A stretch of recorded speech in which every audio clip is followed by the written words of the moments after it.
Hello and welcome to Nutrition and Alternative Medicine. I'm JJ Flazanes, your host. Thank you for downloading today's show. We're going to talk about the fountain of youth in your body.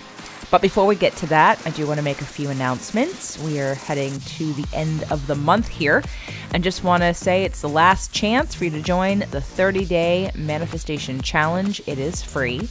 Go to jjflazanes.com/30day, 30day, and you can register. Even though I wanted you to be registered by yesterday, I will allow it that today, February 26th, you are able to also join, get in the Facebook quickly, and review all the videos to successfully start our 30-day manifestation challenge on March 1st. I also want to announce that there are still a few spaces left on the Dolphin and Whale Wisdom Retreat that I'm doing with Ann Gordon. So if you're interested in that, please email me through the website or contact me through Instagram or Facebook and let me know that you're interested in coming with us on that. It's a 5 or 6 day actual event, but it's 7 days with travel to Panama to be and swim with the wild dolphins and whales. And for those of you that haven't heard Anne's show, Anne does some channeling and guided visualization and meditations guided by the dolphins and the whales. And I'm going to be adding in some exercise, some mindful movement. We're going to talk about some food things. We're going to talk about spiritual things, law of attraction things. We're talk about play, and we're going to have a really good time. So for anyone who's interested, there are still spaces left. So please contact me so we can get you on the boat. There's only 12 of us who are able to fit, and I would love to have the absolute right people who cannot wait to be in contact with these amazing magical creatures that have a lot to teach us. So I think that's it for the announcements. I'm going to introduce to you Erin Burch. Erin Burch is the founder of the Burch Method, the pre-eminent approach to reversing pain and aging. Erin has been in the health and wellness field for nearly 40 years, beginning with her training as a physical therapist and 4 years in immersive yoga study. This gave her the framework she needed to reverse a crippling situation of her own when nothing else helped. She has worked with top actors, rock musicians, professional athletes, and executives, putting bodies back together and sharing her powerful message that aging doesn't have to mean pain, disability, a gnarled body, and a shrinking world. Welcome to the show, Erin. Thank you so much. I'm excited to be here. I'm excited to have this conversation with you because you also being in the health profession and wellness as I am, it's always nice for me to meet people and work with people that do different things and complement each other's services. And I love coming at wellness and health from multiple different angles, especially when they're integrated. And for me, I'm all about that mind, body, soul approach. And I know your Fountain of Youth is also an integrated approach. And so before we get into what your three-prong approach is for that, why don't you tell us your background story, that personal story that even got you here? Okay. Well, I started off in physical therapy. So I was, Patty PT for a little while. and then I quickly kind of got booted out of the profession by way of a really nasty experience, my first experience in physical therapy.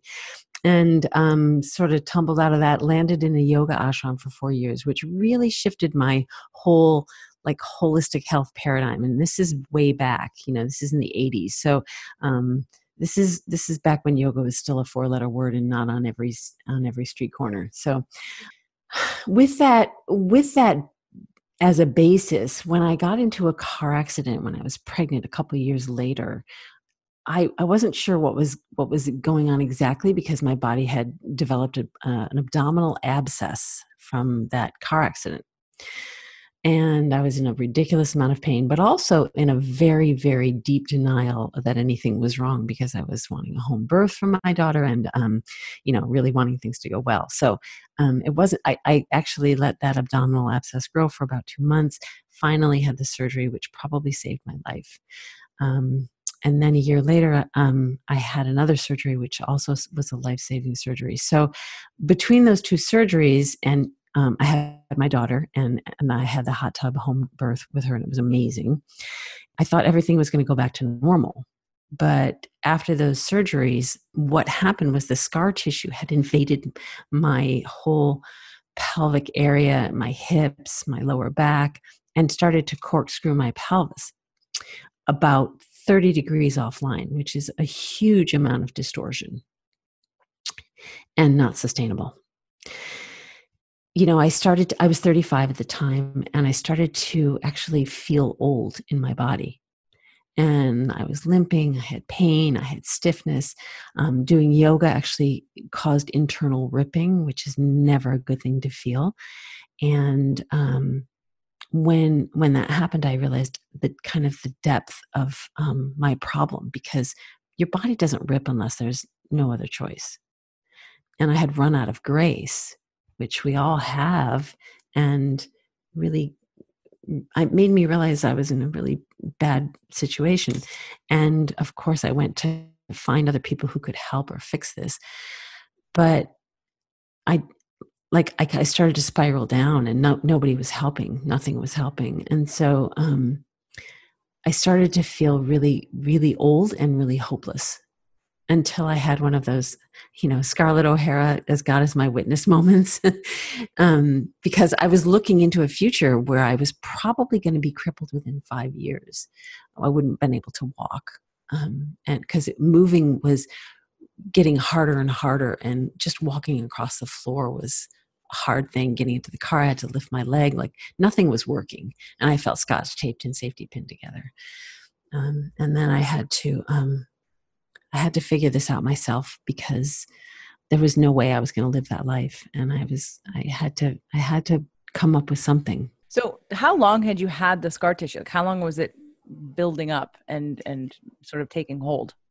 It was about 2 years. I was kind of blithely going through life, going back into motherhood, going back to work, and thinking my body was going to go back to normal, but it didn't at all. And you, as a physical therapist, did they give you physical therapy or exercises or something to do after each of those surgeries that might have prevented it? Or did you do exercises and it still happened anyway? Well, I was doing yoga and it happened anyway. I was actually doing yoga when I felt that internal ripping. Like, instead of that delicious stretching sensation that you anticipate, I actually felt like something was ripping inside. And that was so really scary. Okay. And so continue on from when you thought you needed to do something about this. Like, when was that turning point for you? It was about when I was 35, 35 or 36. And I was, like I said, watching my body spiral out of control and get me into a place where I was old. And if that had happened when I was 80, I wouldn't have questioned it. I just would have thought, well, that's what happens, But it happened at 35, and I knew how abnormal that was. And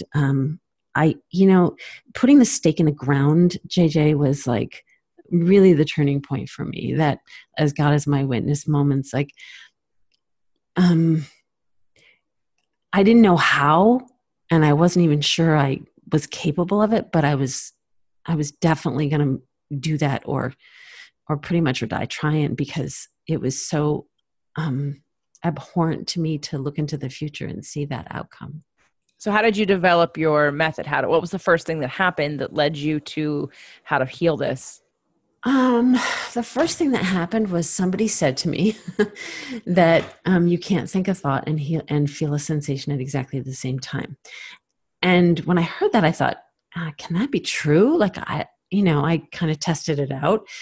And I realized that I could sort of do one and sort of do the other. Or I could go back and forth really quickly, but I couldn't actually be in the realm of sensation and be in my thinking mind. And I couldn't be in my thinking mind and be in the realm of sensation.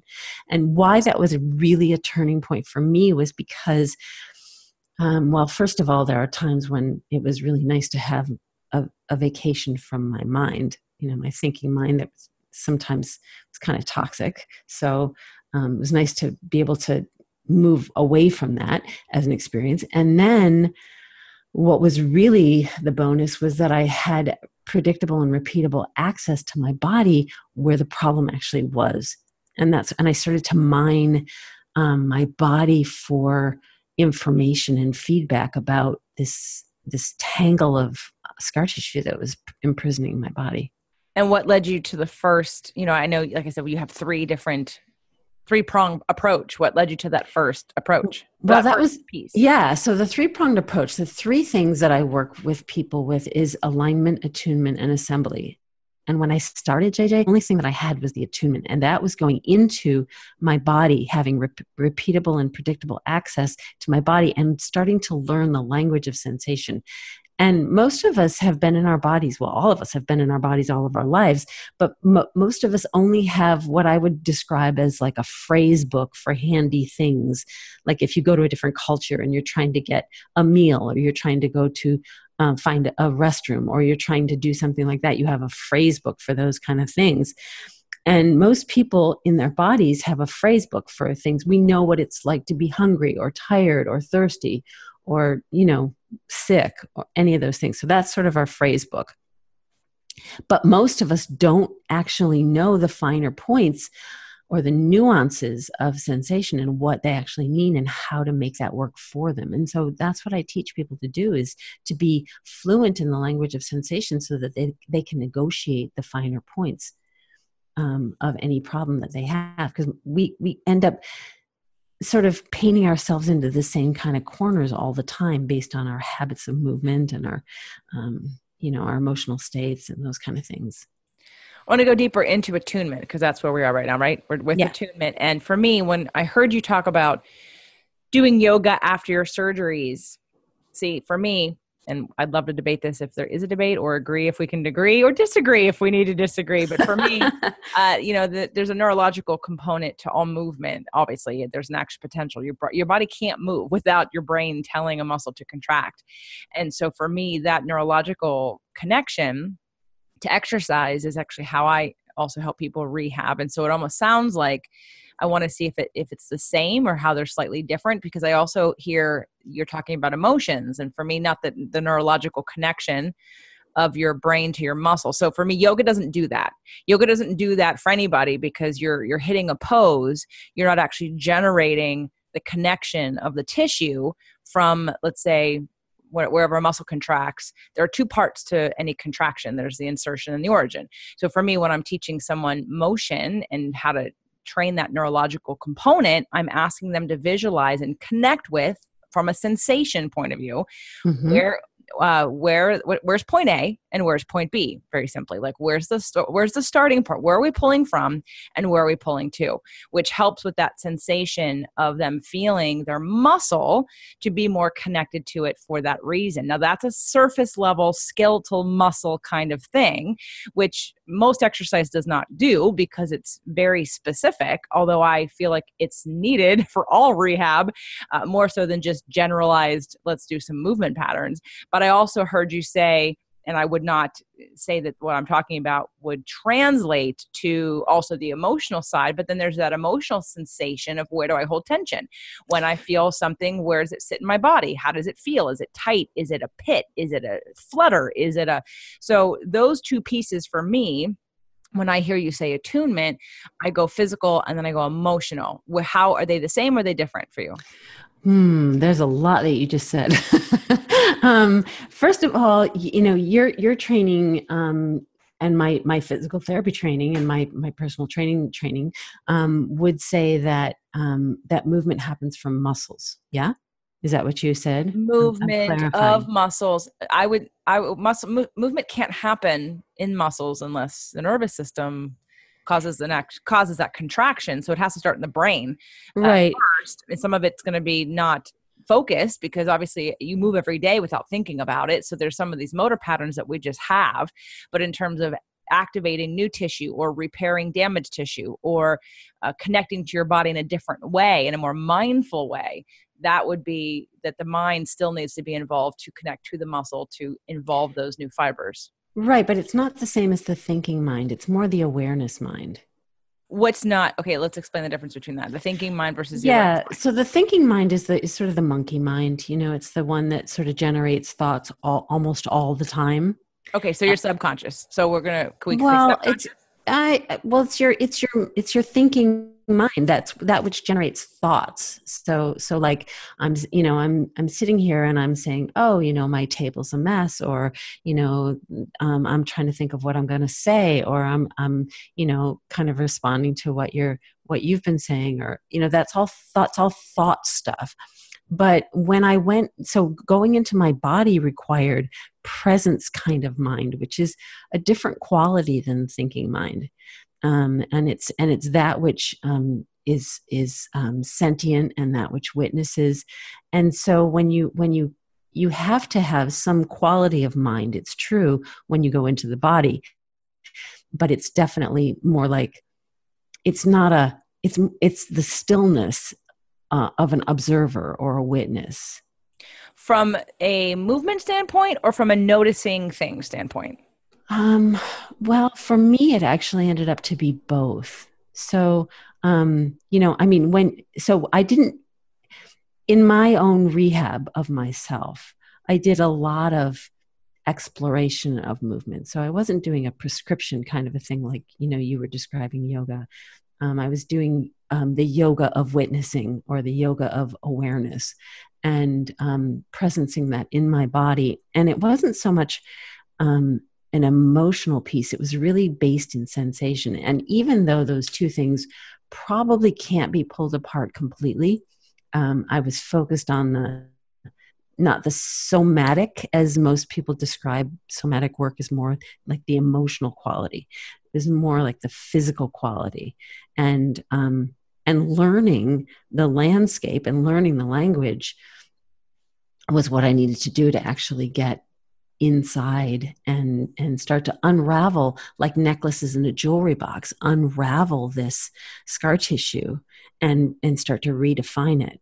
Can we separate them into two pieces to make one, or are you classifying everything under one umbrella for the noticing? Because I'm sitting here going through my body, and they're connected. I'm not trying to make them disconnected from each other, but one is sort of those, like you said, that observer mind, that just however your body feels in that moment, Mm-hmm. versus the, if I'm moving, how am I thinking about that? If I'm sitting and things, and I'm feeling things and I'm noticing things, if I'm sitting and I'm having an emotion and noticing things, or if I'm walking around and I'm noticing things, is it all for you classified under one thing, and it's all sort of a state of consciousness that we're in? Or can it be applied a little differently, versus if you are, let's say, exercising, or if you're having an emotion, or if you're just meditating? Are there any levels to it? Interesting. I don't know that I've thought about it that way, but when I'm exercising and I'm in a class, for example, my attention's really going to be split between what I'm noticing in my body and following the map of the exercise class. Whether it's spin, or whether it's yoga, or whether it's a cardio class, or whatever it is, my attention's going to be split. But if I'm I've used motion, it challenges us differently than stillness, for sure. So when I've been, or slower motion, which is why Feldenkrais kind of works, is because you slow everything down and you put it under a magnifying glass and you say, okay, like, what's actually going on? What can I notice right here, right now, when it's really slowed down? When you speed things up, it's definitely more challenging. So I don't know. I think that I think the noticing part, takes cultivation. So then the attunement for you is more of that mindful noticing, whether it be in movement or not. Yeah. Okay. So Yeah. there's not really I hate to say, there's not really a scientific, like, because I can explain neurological connection for the muscle in a scientific way, and we can explain it in a behavioral science way for the somatic, like you were talking about. But this sort of this is more like a mindfulness, consciousness connection on all levels at all times, but is a little bit more focused when you're still, and has a little more challenge, if you will, when you're moving. Would that sound Mm-hmm. right? Yeah. Yeah. And so one of the things that I learned is that it's because our consciousness is what it is, consciousness, that when you steep it into a problem in your body, and you actually in the substrate of the matrix of whatever you're feeling, you can't do that over an extended period of time and not learn something. Your body and your consciousness are working together to create more enlightenment, if you will. Okay. And how do you feel, like, what steps did you take to get attuned? or how do you help others get attuned? And do you, before you even answer that question, because I want to link this too, because I know you do this work. Do you work with people in person? Do you work with people in groups? Do you work with people over internet, Skype or FaceTime or phone? How do you work with people? Uh, I work best with people in person, and I also have worked in groups, and I've also worked over Zoom, for example, because especially once I've worked with somebody, I do VIP days, which is 6 hours with me, which we do a lot of really cool stuff. And then I follow up with them on Zoom. And then I can actually feel what's going on in their body after I've had experience, and we're speaking the same language, like we're on the same page with what I'm expecting or wanting them to follow through with. And I can tell when they're getting it, when I can tell when they're not getting it, and I can make recommendations based on that. Attunement for me, I spent a lot of time in my body, and when I did that, I spent 25 years, tens of thousands of hours. So it puts me into that place of, kind of knowing things that most people don't know because I haven't had that experience. And therefore, I sort of learned the design, at least to a certain extent. And so when I teach people their attunement, I teach them about their design. In other words, if the shoulder is a ball and socket, then what a ball loves to do more than anything else is roll. And where people get into problems with their shoulder joint is when the ball of the shoulder isn't actually moving anymore because of tension or because of injury or because of compensation from injury. Any of those things will compromise the ball moving. And when the ball is moving, the joint is super happy. And I've actually been keeping a couple of my clients from shoulder surgery who've had rotator cuff tears because they know the alignment, they understand the design of their body, and they work within that. Great. So attunement that's the first of the three, right? And so what would be the next one that you focused on to start your healing and that you healed yourself and help others? Yeah, so it all goes back to the design and alignment. A lot of people will, nod. They understand what alignment is. But I've got a really specific way of describing alignment. Every single structure in the body has what I call a happy place. It's a place that's really designated just for that structure. And then it's got a happy dance in that structure has a little bit of range of motion or slide or glide or some mobility, maybe it's intestinal motility. There's something that structure does that enhances the ability for the body to do what it does. And then it has happy relationships or specific connections that makes this whole entity hum, basically. And so when every structure is in its happy place and doing its happy dance and in its happy relationships, then there's no pain, there's no problems in the body, and there's no issues because the design is being honored. And so it's kind of like when I say the word clockworks, and in this digital society that might be kind of outdated, but you can sort of imagine gears and levers and things interacting in a very specific way. And if something goes a little wonky in the clockworks, the whole mechanism shuts down. Now, like I mentioned before, our body has grace in it. It has built in, so it's not so detrimental. I mean, it's not so detrimental immediately and to the fact that things shut down. It's that things go offline, and then there is always a cost to that. And so we don't necessarily know it if we're not paying attention in the attunement phase. And so we allow things to get to a point of pain and breakdown before we do anything about it. And that's when alignment's really compromised.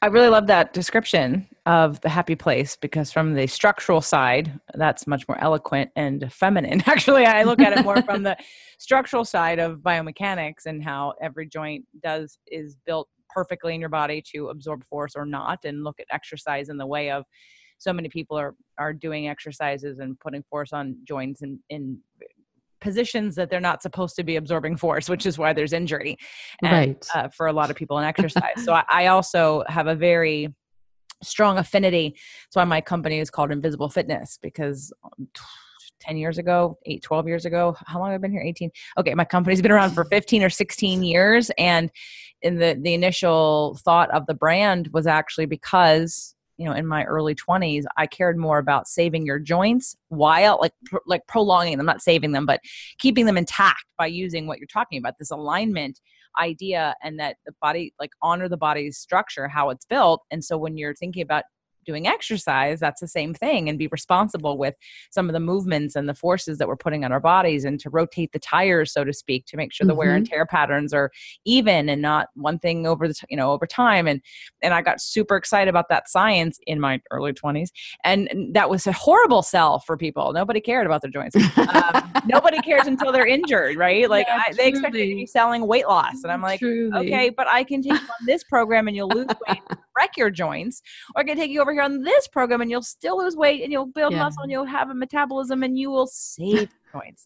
Well, so hopefully, there is starting to be a value in sustainability. It's just beginning, but people are starting to, like, that word is actually starting to be in the lexicon, not just in terms of bodies, but in terms of the planet. Like, sustainability as a concept is starting to grab hold a little bit. So yes, I agree with you. I mean, I couldn't be in more agreement with you about the sustainability of, like, because here's the thing, JJ. I mean, I've worked in nursing homes as a physical therapist. I've worked in hospitals. And when people outlive their body, it's freaking heartbreaking. It's heartbreaking. And they don't have to do that. And when one thing starts to break down, it's connected to all the rest of the system, and other things start to break down. And then if you're not actually, addressing those things, then you find yourself in situations like that. And that's just my stand, is to keep people out of situations like that. But of course, even though they didn't plan on being in nursing homes or hospitals at the end of life, they didn't plan not to. And that's what you're talking about. And that's what I'm talking about. It's like, how do we get people so that they care about the longevity and the sustainability of their bodies? Because our life projections are into the hundreds now. And most people that I see in their 50s are not going to comfortably make it.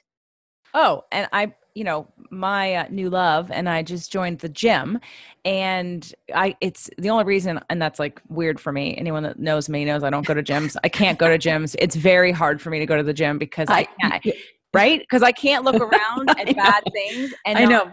Blinders. I have to know. go, why am I getting upset about this? Is it an ego thing? And it's really not. Like, I think I'm speaking up for their joints. Like, I see someone do some stupid exercise that they don't have any clue, no connection, no mindfulness, no plan, no knowledge. And it's not because you're doing it wrong. It's because I know your joints are going to pay for it, and you're going to have a shoulder injury, and then you're not going to be able to do that exercise anymore. And to me, so it infuriates me about the lack of understanding of the sciences involved in our bodies and in the movement, and how everyone thinks that exercise, everyone should just know, just take a class, take any class, just do a program, buy a book, buy a DVD. And I'm like, no, this is a complex combination of so many sciences. What makes you think you understand any of it? But anyway, as I digress, because the alignment. I love it. I love your passion because it matches mine. When I go to the gym, I'm the same thing. I just got to look down. I can't, even a yoga class, like how people are moving. We don't know how to move. Like, that's very clear to me. And it's not our fault. We didn't come with a manual. Like, I get that. And like, there is, like, when people take the responsibility, when my clients learn their design and they work within it, like, if you're not working with your design, you're working against it. Right? Oh yeah. And it's amazing because and maybe like me, like you, I've been fine tuning my message as time goes on. And not that working with people one-on-one is something I'm going to be doing much longer, but I was interviewed on a radio show, and the physician, she's actually a psychologist who has like 5 injuries. She asked me, well, JJ, what about for the people that don't have a personal trainer or don't have this knowledge? And I said, Dr. Jane, why wouldn't you hire somebody? If you have 5 injuries, why not? And she went, oh, well, that makes sense. And of course, now she's my client. But it's people not understanding that hiring someone like you or me is an investment into their education. It's not someone to babysit me or fix me and then let me go. It's an investment in the education of your body. Yeah. And that's a whole new level that, I mean, I don't babysit, and I know you don't babysit. I don't. There's very specific information that then gets passed down to the client who invests in their body, to then after that, you have that knowledge forever, whether you continue working with us or not. I trust half of my clients to train people over half the trainers I see, because the Mm-hmm. ones who've been with me for years get it. They And get it. right. Mm. So anyway, so I think we are moving into that phase where, like you said, sustainability and people understanding a little bit more, and hopefully through the education that we're both providing, people are getting a little bit more hip to the fact that, this is a bunch of sciences and I don't know. And the average trainer or physical therapist or doctor has no clue Right. about that integration piece. And so like finding a specialist to really learn from and like get involved in your body in a new way can help, again, avoid injury, heal the ones you have, break you through to that next step, invite you into a new place. So And yeah, and actually reverse your aging. I mean, that's, like the name of this podcast is Fountain of Youth. Like with these, here's the thing, like I'm not just talking about, you know, prolonging something that's kind of limping along. I'm talking about, and so are you, like the actual reversal of injury. And because injuries, old injuries never quite die unless you really heal them completely, which most people never do. And so they stay ghosted in your body and rear their heads, like 10, 20, 30 years later. I mean, I met this guy who at a party, and he said, I fell rock climbing in my 20s. And he goes, and then he said something that really chilled me. He said, and I bounced back at the time. And I was like, yeah, that's the problem, because, and here he was in his 50s, and he was just so badly, affected by it. And he didn't know it because he thought he bounced back. And that's the problem, is that people think that when the pain goes away, the problem's gone. And it's not true. right. Yeah, that's watching bad form for, let's say, ex-football players who, Mm-hmm. I love this one. Like, where did you learn how to exercise? Oh, I learned from my football coach who was my math teacher during the day and Mm-hmm. when I was 16. And now I'm going to take those same exercises and the way that I did them when I was 16, which I could handle them differently because the effects of them weren't going to show up right away. And I'm going to do them when I'm 40 then, Yeah, or 45, and then my body's not going to handle it the same way. So totally. holding on to these things and not going back to heal them and to truly sort of get into a new relationship and be able to open up those channels that have been shut down from either trauma or injury or bad form or lack of connection or lack of attunement or unawareness of your alignment when you want a new relationship with your body, when you're ready, there are people like Erin and I who can help you with that. And that's the point of today's show, is that the fountain of youth is in your body and the It connection is. to it. It absolutely is. And so the third piece of the Birch method is assembly, which is kind of a weird word, but when you think about it, tension is like the glue of the universe. Water molecules actually are held together by a kind of tension.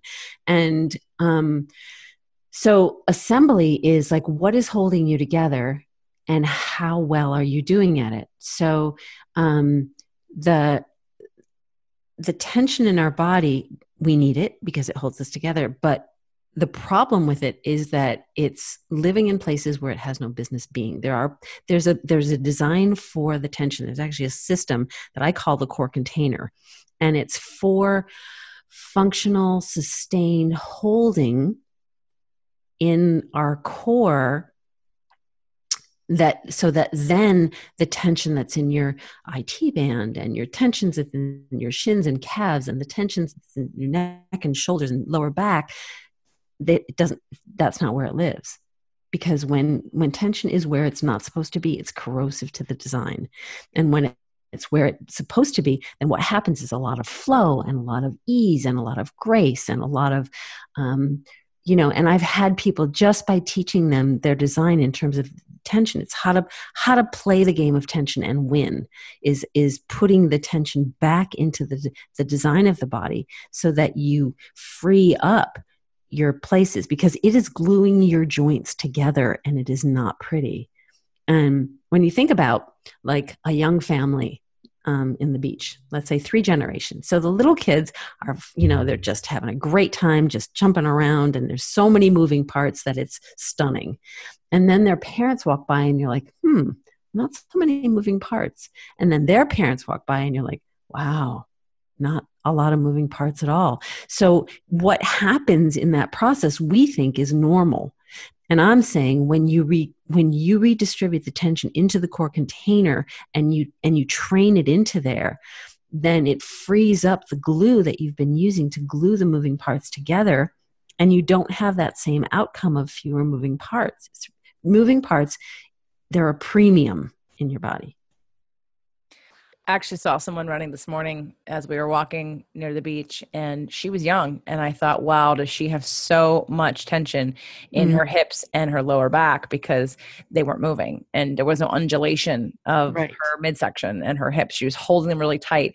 And when I've done races in the past, the difference between women who also have tight hips, tight lower back, they're trying to, avoid an injury or they have an injury that they're compensating for. And I'll see their shoulders moving up and down, right? To like, Yep. That up and down motion. And it's like, wow, like just to watch the gait of people and where they hold their tension for sure. And it's a great analogy of like younger versus older, but even younger. Like, and today, the woman I saw she couldn't have been more than in her mid 30s, but she might even been in her 20s.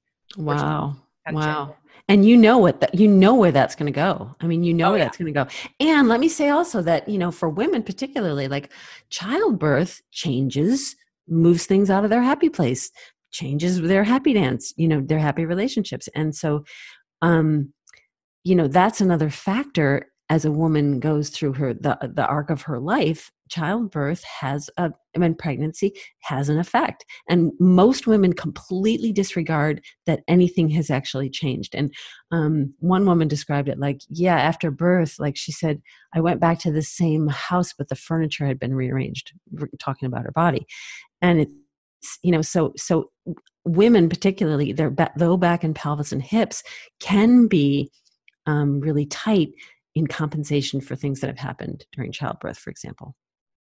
Great point.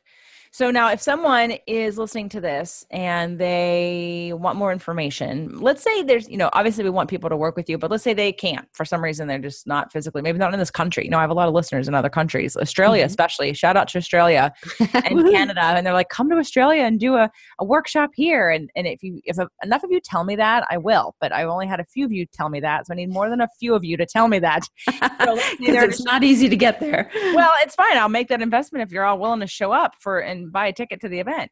So let's talk about the people who aren't going to make it. What can you tell them? What would be like 3 things and it could be one of each point, or it could just be the top 3 for them trying to get more information and start to help themselves use these 3 points to have a better relationship with their body, heal stuff, move stuff, reactivate stuff. What would you tell them? Well, first of all, I'll just say that I have a bunch of Facebook Live videos that I've done on my Facebook page, which is Erin Burch. And also, they're also cataloged on YouTube. I have a channel, The Burch Method, on YouTube. So there's a lot of information there, actually, a ton.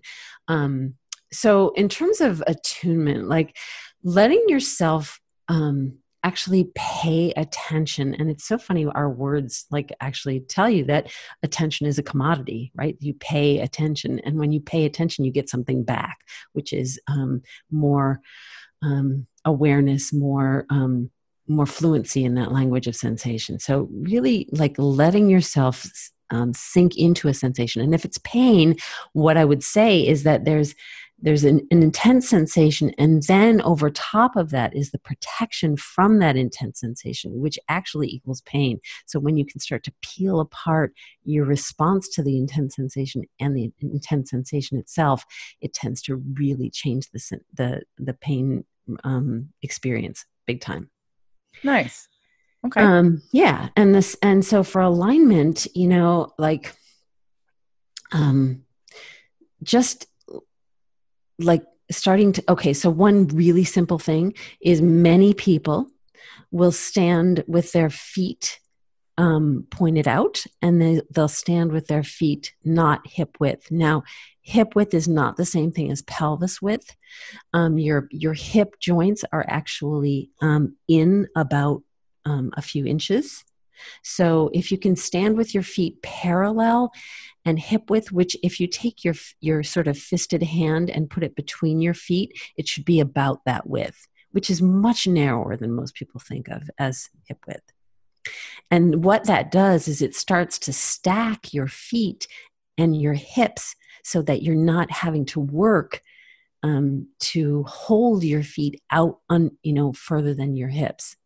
So that's really, really big. And I've actually had people's back pain disappear when they did that. Nice. Awesome. Yeah.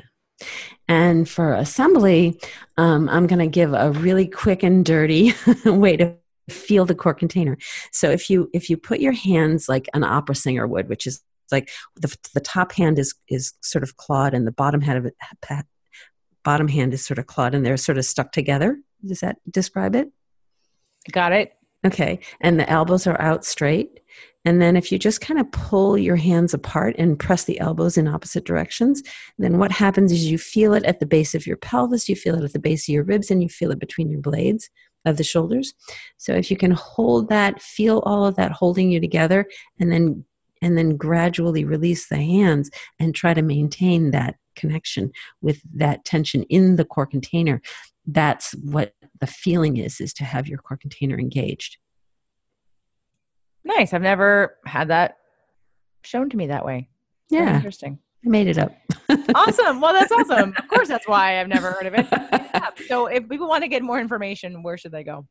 So it's www.thebirchmethod.com. And the Burch, B-U-R-C-H is Burch. So Erin, I know people are going to be very interested. People don't want to be in pain. They want new ways. They want to have hope about being connected to their body. So make sure you check out the Burch. It's thebirchmethod.com, The right? Burch Method, yes. Thebirchmethod.com. Thank you so much for being on the show. I love having these conversations with taking a deeper scientific and intuitive approach to our bodies and to our health and our aging. Thank you. Yeah, thanks. We could talk all day, I'm sure. But thanks for having me.